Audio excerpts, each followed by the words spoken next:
get into heaven and stuff, and I didn't know why. So I did it one night just to do it, and I went to church and went to Bible studies just because they felt like obligations to me. And as I grew older, I started to drift away from God. I stopped praying, and I started to doubt him a lot.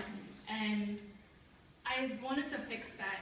And when I was asked to go to Urbana, I was very hesitant to go. I really didn't want to go, but I went because I felt like my parents wanted me to. I thought it was going to be just like another Camp Fusion. But I went there, and it was overwhelming at first, being surrounded by 16,000 plus college students. And me being a high school student, I was very intimidated by everyone. And everyone was so passionate about God, and that was something that I wanted. I wanted to have a stronger relationship with God, so I made it there a goal to become closer to God. And I opened up my heart to him, and I'm so thankful that I went because I got to bond with all of the other Urbana delegates. And especially at the Rose and at the Annie, I opened up to them, and I told them that I was drifting away from God, and that was something I wanted to fix.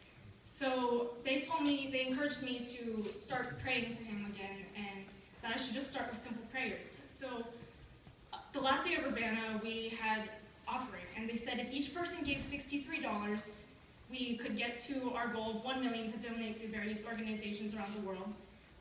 And there I was thinking, I don't know how much I want to give. I probably not going to give more than 20 because I'm broke.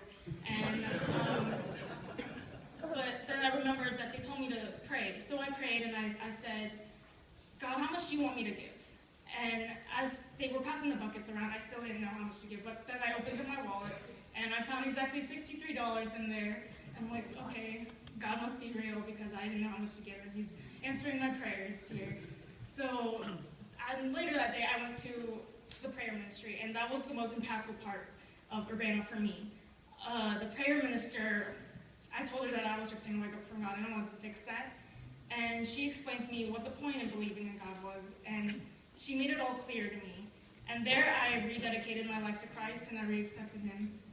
So Urbana was very eventful. It was powerful, and it was really life-changing. And if you guys get the chance to go, I really recommend you do, because God's going to communicate with you in so many different ways, just like he did with me. I never had a spiritual encounter before that, and growing up I would hear people say that they heard God talk to them, but I wanted like that. I'd never experienced that in my life, but here at Urbana I did, and it was just